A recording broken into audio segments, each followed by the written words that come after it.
आदरणीय उपराष्ट्रपति जी, आदरणीय स्पीकर महोदय, मंच पर विराजमान सभी वरिष्ठ महानुभाव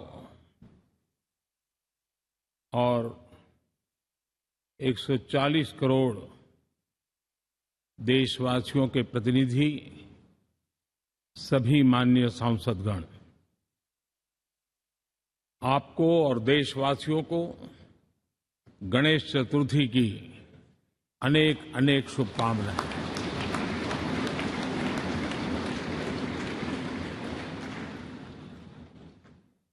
आज नए संसद भवन में हम सब मिलकर के नए भविष्य का श्री गणेश करने जा रहे हैं।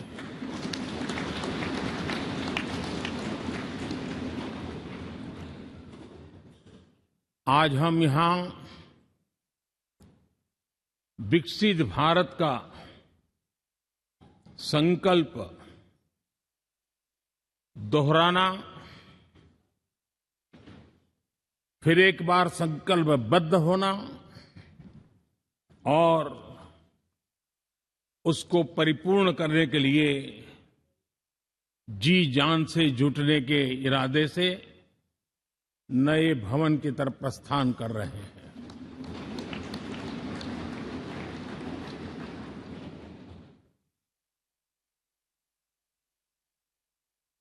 सम्माननीय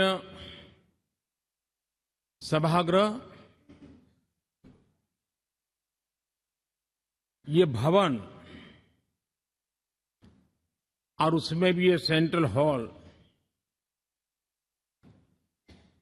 एक प्रकार से हमारी भावनाओं से भरा हुआ है। हमें भावुक भी करता है और हमें हमारे कर्तव्य के लिए प्रेरित भी करता है। आजादी के पूर्व ये खंड एक प्रकार से लाइब्रेरी के रूप में इस्तेमाल होता था, लेकिन बाद में संविधान सभा की बैठक यहां शुरू हुई और उन संविधान सभा की बैठकों के द्वारा गहन चर्चा विचारणा कर करके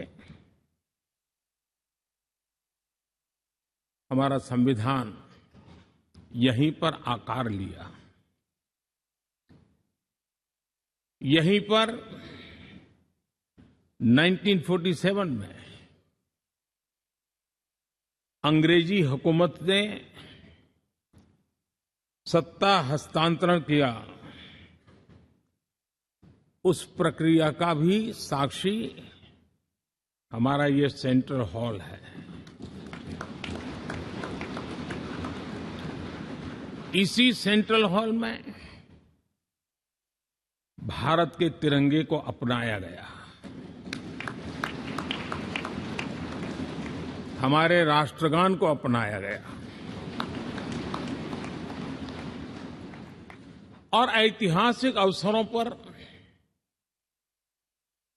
आजादी के बाद भी सभी सरकारों के दरमियान अनेक अवसर आए जब दोनों सदनों ने मिलकर के यहां पर भारत के भाग्य को गढ़ने के पर विचार किया, सहमति बनाई और निर्णय भी किए। 1952 के बाद दुनिया के करीब 41 राष्ट्राध्यक्षों ने इस सेंट्रल हॉल में हमारे सभी माननीय सांसदों को संबोधित किया है।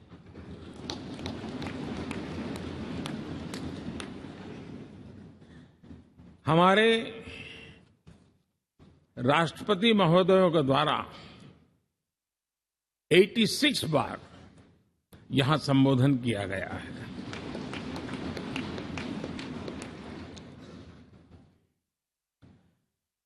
बीते 7 दशकों में जो भी साथी इन जिम्मेवारियों से गुजरे हैं, जिम्मेवारियों को संभाली है, अनेक कानूनों, अनेक संशोधन और अनेक सुधारों का हिस्सा रहे हैं।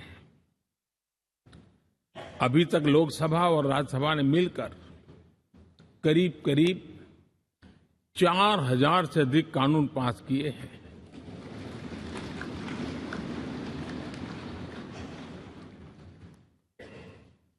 और कभी जरूरत पड़ी तो ज्वाइंट सेशन के माध्यम से भी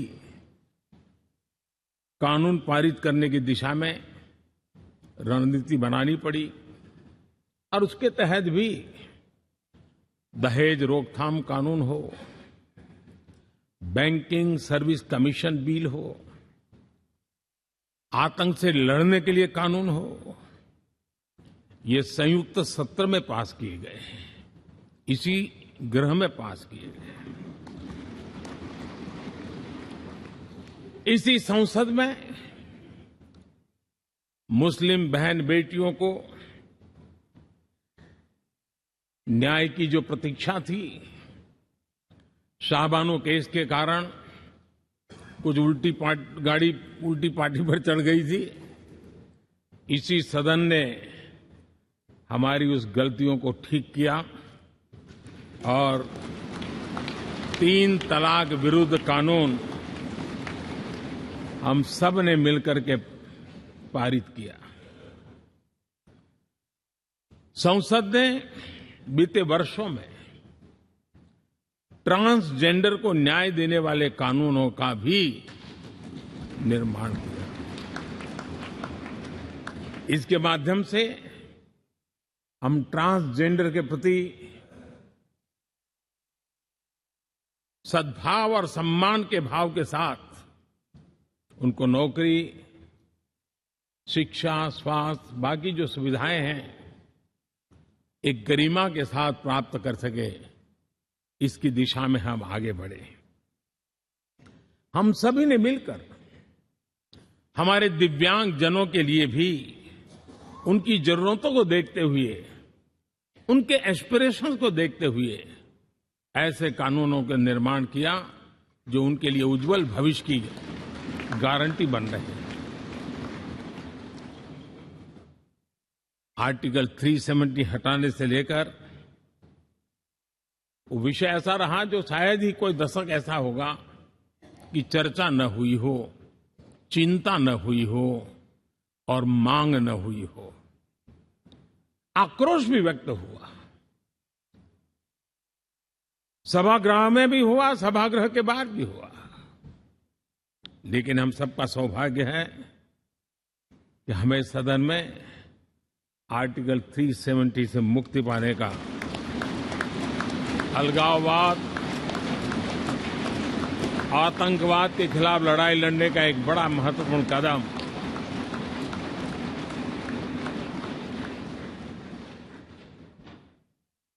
और इस महत्वपूर्ण काम में माननीय सांसदों की, संसद की बहुत बड़ी भूमिका है। जम्मू कश्मीर में इसी सदन में निर्मित हुआ संविधान हमारे पूर्वजों ने दिया हुआ वो महामूल्य दस्तावेज जम्मू कश्मीर में लागू करते हैं तो इस मिट्टी को प्रणाम करने का मन करता है। आज जम्मू और कश्मीर शांति और विकास के रास्ते पर चलने के लिए प्रतिबद्ध हुआ है और नए उमंग, नए उत्साह, नए संकल्प के साथ जम्मू कश्मीर के लोग आगे बढ़ने का कोई मौका अब छोड़ना नहीं चाहते हैं। ये दिखाता है कि संसद के सदस्यों ने मिलकर के संसद के भवन में कितने महत्वपूर्ण काम किए हैं। माननीय सांसदगण, लाल किले से मैंने कहा था यही समय है, सही समय है।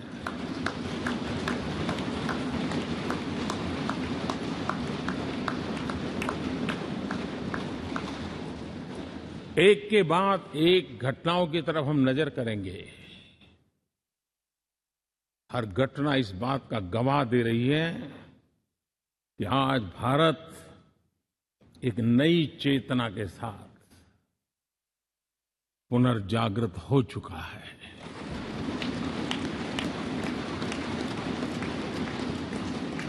भारत नई ऊर्जा से भर चुका है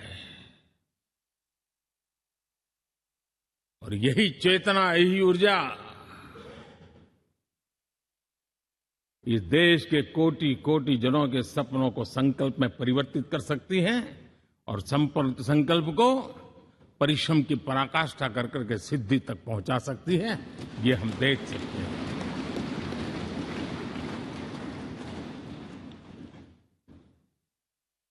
और मेरा विश्वास है, देश जिस दिशा में चल पड़ा है, इच्छित परिणाम अवश्य प्राप्त होंगे।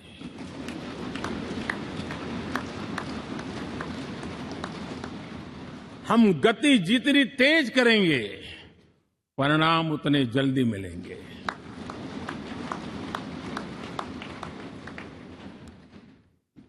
आज भारत 5वीं अर्थव्यवस्था पर पहुंचा है, लेकिन पहले 3 में पहुंचने के संकल्प के साथ बढ़ रहा है।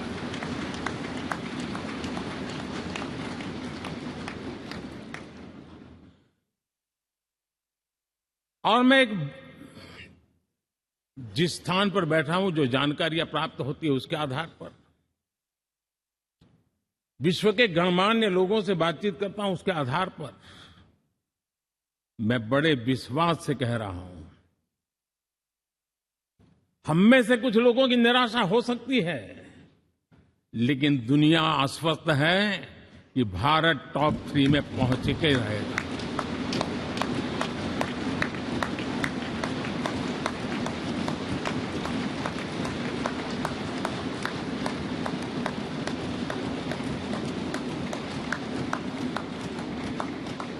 भारत का बैंकिंग सेक्टर आज अपनी मजबूती के कारण से फिर एक बार दुनिया में सकारात्मक चर्चा का केंद्र बना हुआ है।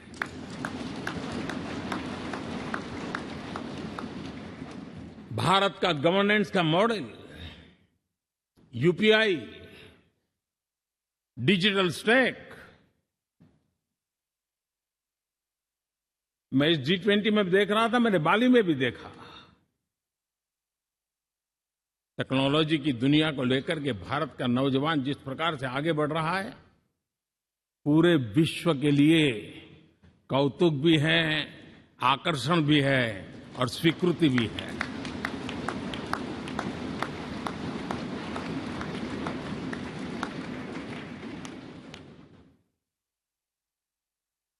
हम सब उस ऐसे कालखंड में हैं, मैं कहूंगा हम लोग एक भाग्यवान लोग हैं।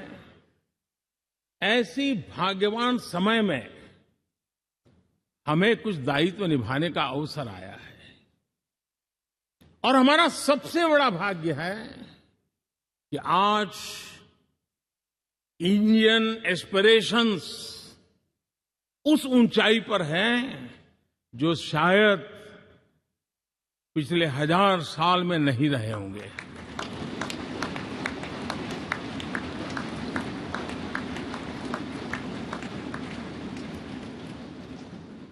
गुलामी के जंजीरों ने उसके एस्पिरेशंस को दबोच के रखा था। उसकी भावनाओं को तहस नहस कर दिया था।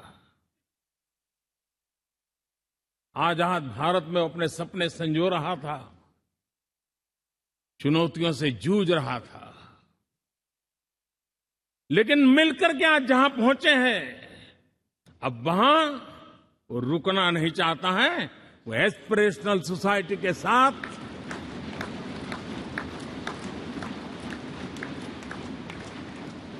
नए लक्ष्य गढ़ना चाहता है।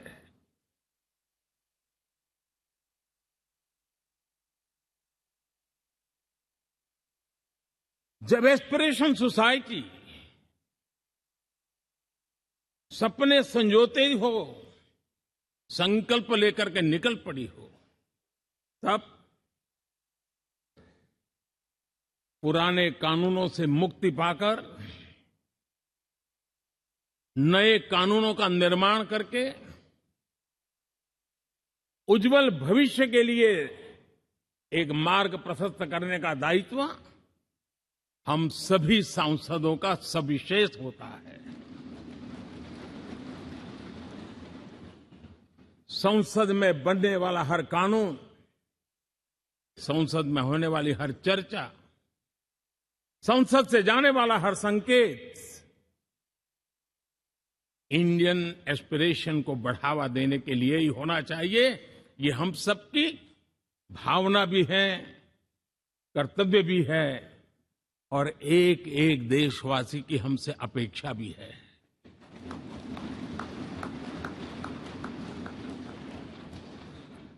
हम जो भी रिफॉर्म करें उसके मूल में इंडियन एस्पिरेशन सबसे सर्वोच्च पद पर होना चाहिए, प्राथमिकता पर होना चाहिए।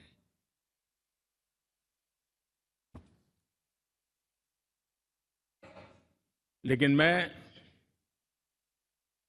बहुत सोच समझ करके कहना चाहता हूं, क्या कभी छोटे कैनवास पर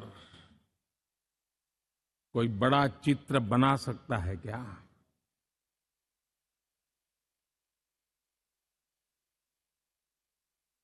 जैसे छोटे कैनवास पर बड़ा चित्र नहीं बन सकता, वैसे हम भी अगर हमारे सोचने के कैनवास को बड़ा नहीं कर सकते तो भव्य भारत का चित्र भी हम नहीं अंकित कर सकते।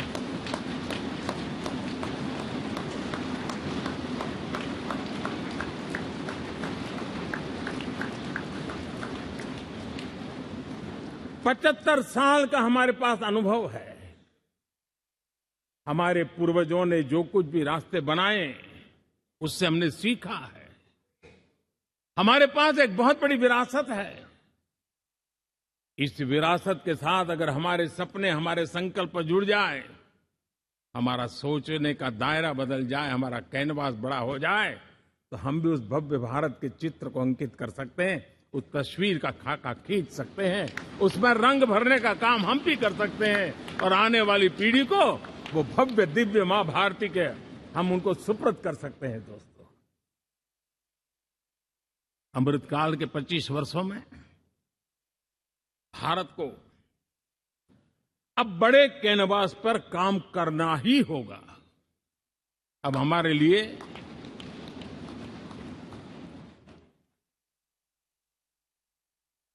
छोटी छोटी चीजों में उलझना वो वक्त चला गया है।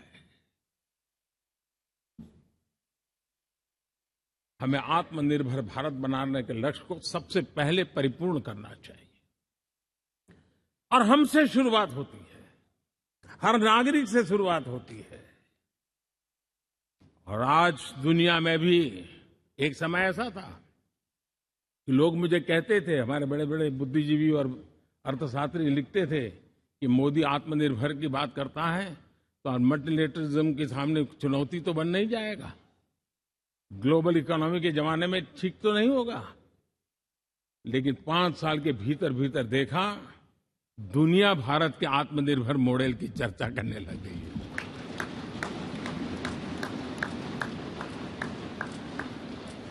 और कौन हिंदुस्तानी नहीं चाहेगा कि डिफेंस सेक्टर में आत्मनिर्भर हो, एनर्जी सेक्टर में हम आत्मनिर्भर हो, एडिबल ऑयल, क्या इस देश को आत्मनिर्भर नहीं होना चाहिए? कृषि प्रधान देश हम कहते हैं, खाने का तेल क्या देश बाहर से लाएगा? बहुत समय की मांग है कि हमें आत्मनिर्भर भारत को संकल्प को पूरा करना, ये हम सबका दायित्व है। उसमें दल आड़े नहीं आते हैं, सिर्फ दिल चाहिए, देश के लिए चाहिए।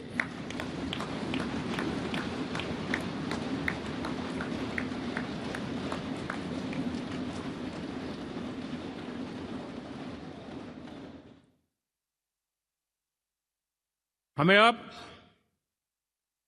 मैन्युफैक्चरिंग सेक्टर में दुनिया में सर्वश्रेष्ठ बनने की दिशा में ही कदम रखने होंगे।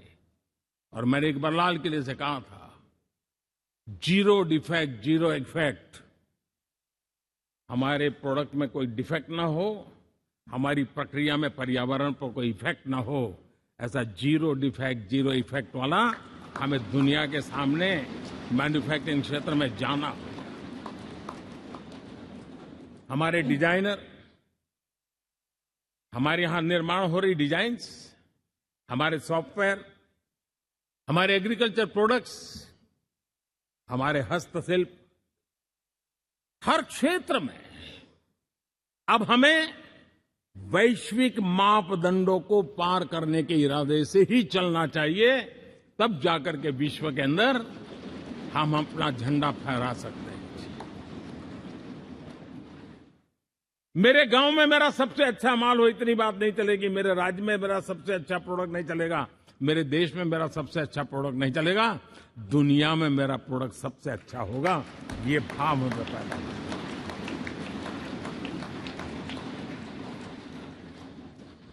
हमारी यूनिवर्सिटीज दुनिया के अंदर टॉप रैंकिंग में आए, अब इसमें हमें पीछे नहीं रहना है। हमारे शिक्षा जगत को नई नेशनल एजुकेशन पॉलिसी मिली है, एक खुलापन है, सर्वस्वीकृत बनी है, उसके सहारे अब हमें चल पड़ना है। और दुनिया के टॉप मोस्ट यूनिवर्सिटीज में अभी जब G20 में विश्व के मेहमान आए तो मैंने नालंदा की एक तस्वीर रखी थी वहां, और जब मैं दुनिया को कहता था 1500 साल पहले मेरे देश में दुनिया की उत्तम से उत्तम यूनिवर्सिटी हुआ करती थी, तो उन सुनते ही रह जाते थे। लेकिन हमें उसे प्रेरणा लेनी है, पर प्राप्त तो अभी करके रहना है, ये हमारा संकल्प होना चाहिए। आज हमारे देश का नौजवान खेल जगत के अंदर दुनिया में हमारी पहचान बना रहा है। टियर 2, टियर 3 सिटी से, गांव, गरीब परिवारों से, गांव से देश के नौजवान, देश की बेटे बेटियां आज खेलकूद के जगत जीवन में हमारा नाम रोशन कर रही है। लेकिन देश चाहता है और देश का संकल्प होना चाहिए कि अब खेलकूद के हर पोडियम पे हमारा तिरंगा भी लहराता होगा।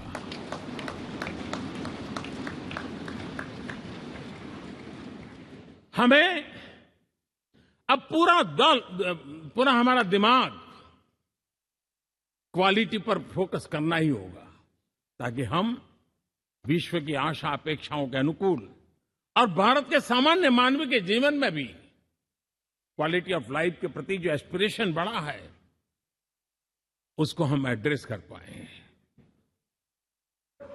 और जैसे मैंने कहा कि हम भाग्यवान हैं कि हम उस समय काम कर रहे हैं जब समाज अपने आप एक एस्पिरेशनल सोसाइटी है। हमारा और भी एक भाग्य है कि हम उस समय हैं जब हिंदुस्तान युवा देश है।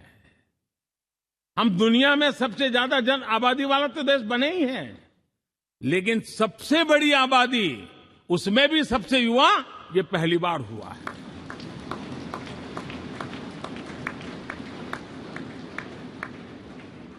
जिस देश के पास ये युवा शक्ति हो, युवा सामर्थ्य हो, तब हमें उसकी टैलेंट पे भरोसा है, हमें उसकी संकल्प शक्ति पे भरोसा है, उसकी साहस में हमें भरोसा है। और इसलिए हम चाहते हैं कि दुनिया में भारत का युवा अग्रिम पंक्ति में नजर आना चाहिए, वो स्थिति पैदा होनी चाहिए। आज पूरी दुनिया को स्किल मैन पावर की बहुत बड़ी जरूरत है, और भारत विश्व की इस आवश्यकता की पूर्ति के लिए अपने आप को सज्ज कर सकता है और उन आवश्यकताओं को पूरी कर करके दुनिया में अपनी एक जगह भी बना सकता है। और इसलिए विश्व में उनकी आवश्यकता के लिए किस प्रकार के मैन पावर की जरूरत है, किस प्रकार के उनको ह्यूमन रिसोर्स की जरूरत है, उस स्किल मैपिंग का काम भी चल रहा है। और उस स्किल मैपिंग के अनुसार भारत के अंदर स्किल डेवलपमेंट की तरफ हम बल दे रहे हैं। और जितना ज्यादा हम स्किल डेवलपमेंट पर बल देंगे, भारत के नौजवानों का सामर्थ्य विश्व में अपना डंका बजाने में कोई कमी नहीं रखेगा। और हिंदुस्तानी जहां गया है उसने अच्छाई की छाप छोड़ी है, कुछ कर गुजरने की छाप छोड़ी है। ये सामर्थ्य हमारे अंदर पहले से पड़ा हुआ है। और हमारे पहले जो लोग गए हैं उन्होंने इससे छवि भी बना के रखी हुई है। आपने देखा होगा पिछले दिनों करीब 150 नर्सिंग कॉलेज एक साथ खोलने का निर्णय किया। पूरे दुनिया में बहुत बड़ी रिक्वायरमेंट है नर्सिंग की। हमारी बहन, हमारी बेटियां, हमारे बेटे उस क्षेत्र में दुनिया में पहुंच सकते हैं, आसानी से पहुंच सकते हैं। पूरे विश्व की जरूरत है। और ये तो मानवता का काम है जिसमें हम पीछे नहीं रहेंगे। आज मेडिकल कॉलेजेस का इतना व्यापक रूप से निर्माण, देश की आवश्यकता तो पूरी करनी ही करनी है, दुनिया की आवश्यकताओं में भी योगदान दे सकते हैं। कहने का तात्पर्य यही है, हर छोटी चीज पर बारीकी से ध्यान देते हुए, उस पर अपना ध्यान केंद्रित करते हुए हमें आगे बढ़ना है। हमें भविष्य के लिए सही समय पर सही फैसले भी लेने होते हैं। हम फैसलों को टाल नहीं सकते। हम राजनीतिक लाभ नुकसान के गणा भाग के अंदर अपने आप को बंधित नहीं बना सकते हैं। हमें तो देश के एस्पिरेशन के लिए हिम्मत के साथ नए निर्णय करने होते हैं। आज सोलर पावर के सफल मूवमेंट्स हमारी भावी पीढ़ी के लिए एनर्जी क्राइसिस से मुक्ति की गारंटी दे रहा है। आज मिशन हाइड्रोजन आने वाले दिनों में जो एनवायरमेंट की चिंता है, जो टेक्नोलॉजी में बदलाव आ रहा है, उसके समाधान का रास्ता देने का सामर्थ्य रखती है। आज हमारा सेमीकंडक्टर जिस प्रकार से जीवन चलाने में हमारे हृदय की जरूरत रहती है, वैसे ही आज हमारी टेक्नोलॉजी चिप्स के बिना चल नहीं सकती। और सेमीकंडक्टर उसके लिए बहुत अनिवार्य है। उस दिशा में हम आगे जाकर के इलेक्ट्रॉनिक मैन्युफैक्चरिंग में कोई रुकावट ना आए और जीवन कहीं अटक न जाए, उसलिए एक बहुत बड़ी मात्रा में हम काम कर रहे हैं। जल जीवन मिशन, हर जिले में 75 अमृत सरोवर, हमारी भावी पीढ़ी को, हमारे बच्चे उनको कभी पानी के बिना तरसना न पड़े, इसकी चिंता हम आज कर रहे हैं। विश्व के बाजार में हमारा हर व्यापार कारोबार पहुंचे, कॉम्पिटिटिव ताकत के साथ खड़ा रहे, लॉजिस्टिक सिस्टम को और अधिक कम खर्च वाला बनाना, एफिशिएंट बनाना, उस दिशा में हम बहुत नीतियां लेकर के चल रहे हैं। आज समय की मांग है कि भारत का एक ऐसा भारत का हम निर्माण करें। नॉलेज, इनोवेशन, ये समय की मांग है और दुनिया में हमें अग्रिम पंक्ति में जाने का ये रास्ता भी है। और इसलिए पिछले हमने समय नेशनल एजुकेशन पॉलिसी के साथ साथ टेक्नोलॉजी के बढ़ावे के लिए हमने रिसर्च और इनोवेशन का एक कानून भी पारित किया है, ताकि हमारे देश के नौजवानों को इस इनोवेशन के और चंद्रयान 3 की सफलता के बाद देश के नौजवानों के मन में विज्ञान की तरफ आकर्षण बढ़ रहा है। हमें मौका गंवाना नहीं है। हमारी युवा पीढ़ी को हमने रिसर्च और इनोवेशन के लिए पूरे अवसर देने हैं। और इस इकोसिस्टम को बनाने के लिए हमने एक उज्जवल भविष्य के निर्माण की नींव रखी है। आदरणीय बंधुगण, सामाजिक न्याय ये हमारी पहली शर्त है। बिना सामाजिक न्याय, बिना संतुलन, बिना समभाव, बिना समत्व हम इच्छित परिणामों को घर के भीतर प्राप्त नहीं कर सकते। लेकिन सामाजिक न्याय की चर्चा बहुत सीमित बन के रह गई। हमें उसको व्यापक रूप में देखना होगा। हम किसी गरीब को कोई सुविधा दें, किसी समाज में दबे कुचले व्यक्ति को कोई सुविधा दें, वो तो सामाजिक न्याय की एक प्रक्रिया है। लेकिन उसके घर तक पक्की सड़क बन जाए ना, वो भी सामाजिक न्याय के लिए उसको मजबूती देती है। उसके घर के नजदीक में बच्चों के लिए अगर स्कूल खुल जाए तो वो भी उसको सामाजिक न्याय की मजबूती देती है। उसको बिना खर्च अगर आरोग्य में समय की जरूरत पड़े वो मिले, तब जाकर के सामाजिक न्याय की मजबूती मिलती है। और इसलिए जिस प्रकार से समाज व्यवस्था में सामाजिक न्याय जरूरत है, वैसा ही राष्ट्र व्यवस्था में सामाजिक न्याय की आवश्यकता है। अब देश का कोई हिस्सा पीछे रह जाए, अविकसित रह जाए, ये भी सामाजिक न्याय के खिलाफ है। दुर्भाग्य से देश का पूर्वी इलाका, भारत का पूर्वी भाग जो समृद्धि से भरा हुआ है, लेकिन वहां के नौजवानों को रोजगार के लिए दूसरे इलाके में जाना पड़ रहा है। ये स्थिति हमें बदलनी है। हमारे देश के उस पूर्वी भाग को, इलाका को समृद्ध बना करके सामाजिक न्याय की मजबूती भी हमने देनी है। असंतुलित विकास, शरीर कितना भी स्वस्थ क्यों न हो, लेकिन एक उंगली को भी अगर लकवा मार गया है तो शरीर स्वस्थ नहीं माना जाता है। भारत कितना ही समृद्ध हो, लेकिन कोई अंग उसका दुर्बल रह जाए तो भारत समृद्धि में पीछे है, मानना पड़ेगा। और इसलिए हम सर्वांगीण विकास के पक्ष में, सामाजिक न्याय की उस ऊंचाई को प्राप्त करने के पक्ष में, दिशा में हमें आगे बढ़ना है। चाहे पूर्वी भारत हो, चाहे नॉर्थ ईस्ट हो, हमें उन चीजों को प्राप्त करना। और उसी लिए जो रणनीति कितनी सफल हुई है, 100 एस्पिरेशनल डिस्ट्रिक्ट पर विशेष काम किया, नौजवान अफसरों को लगाया गया, एक स्ट्रेटेजी बनाई गई। आज दुनिया उस मॉडल की चर्चा कर रही है। और आज 100 डिस्ट्रिक्ट, देश के कोने कोने में जो पीछे माने जाते थे, उसको बोझ मान लिया गया था। आज स्थिति ये बनी है कि 100 डिस्ट्रिक्ट अपने अपने राज्य में लीड कर रहे हैं, राज्य की एवरेज से भी ऊपर जा रहे हैं। और इस सफलता को देख करके, सामाजिक न्याय की इस भावना को मजबूत करते हुए 100 डिस्ट्रिक्ट में से आगे बढ़ करके अब जमीनी स्तर पर ले जाने के लिए 500 ब्लॉक तक उनको एस्पिरेशनल डिस्ट्रिक्ट ब्लॉक के नाते आइडेंटिफाई करके उसको मजबूती देने का काम चल रहा है। और मुझे विश्वास है ये एस्पिरेशनल ब्लॉक्स है, वो एक विकास का नया मॉडल बनने वाले हैं। वो एक प्रकार से देश के विकास के एक नए ऊर्जा केंद्र बनने की संभावना रखते हैं। और उस दिशा में भी हम आगे बढ़ रहे हैं।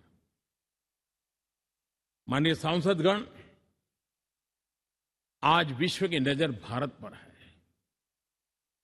शीत युद्ध के समय हमारी पहचान कूटनिरपेक्ष देश के रूप में रही। उस समय की जो जरूरत थी, उसके जो लाभ होने थे, उस समय से हम गुजरे हैं। लेकिन अब भारत का स्थान कुछ और बना है।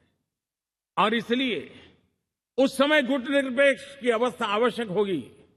आज हम उस नीति को लेकर के चल रहे हैं, जिस नीति को अगर हमें पहचानना है तो विश्व मित्र के रूप में हम आगे बढ़ रहे हैं।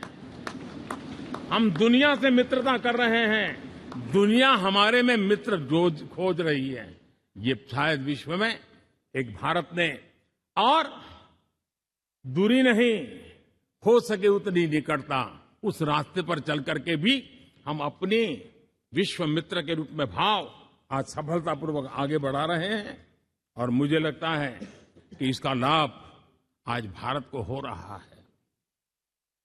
भारत आज दुनिया के लिए एक स्टेबल सप्लाई चेन के रूप में उभर रहा है। और आज विश्व की ये जरूरत है। और उस आवश्यकता की पूर्ति करने का काम G20 में भारत ग्लोबल साउथ के आवाज बनकर के उभरा है। ये बीज G20 समिट में जो बीज बोया गया है, मेरे देशवासी आने वाले समय देखेंगे कि वो ऐसा वटवृक्ष बनने वाला है, ऐसा वटवृक्ष बनने वाला है, विश्वास का ऐसा वटवृक्ष बनने वाला है, जिसकी साया में आने वाली पीढ़ियां सदियों तक एक गर्व के साथ अपना सीना तान करके खड़ी रहेगी, ये मुझे विश्वास है।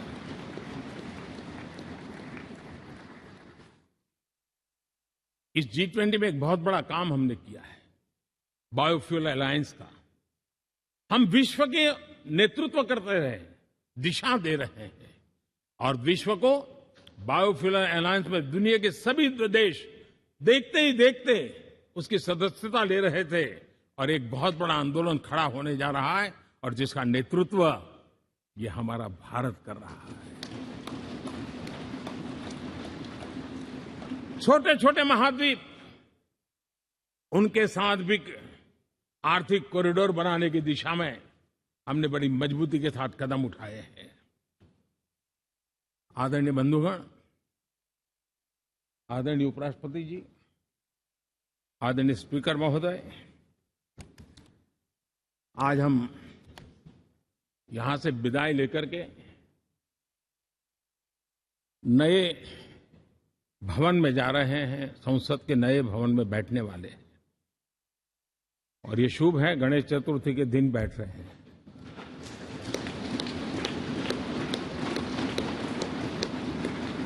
लेकिन मैं एक आप दोनों महानुभावों को एक प्रार्थना कर रहा हूं, एक विचार आपके सामने रख रहा हूं। मैं आशा करता हूं कि आप दोनों मिलकर के उस विचार पर जहां भी जरूरत पड़े मंथन करके कुछ निर्णय अवश्य कीजिए। और मेरी प्रार्थना है, मेरा सुझाव है कि अब हम जब नए सदन में जा रहे हैं, तब इसकी गरिमा कभी भी कम नहीं होनी चाहिए।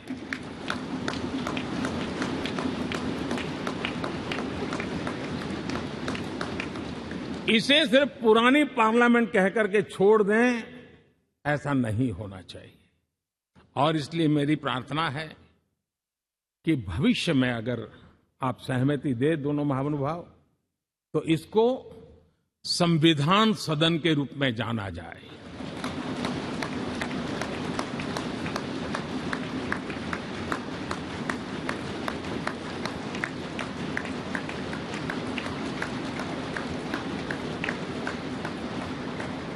ताकि ये हमेशा हमारे रक्षा के लिए हमारी जीवन प्रेरणा बनी रहेगी।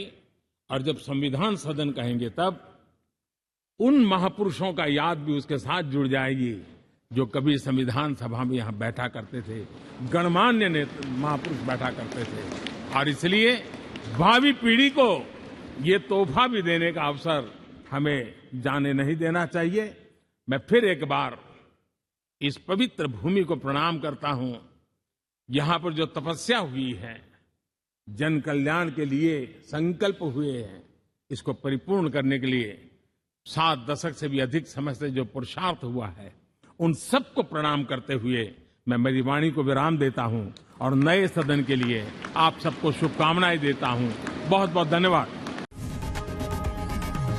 लोकशाही मराठी ऐका, पहा, जागरूक रहा।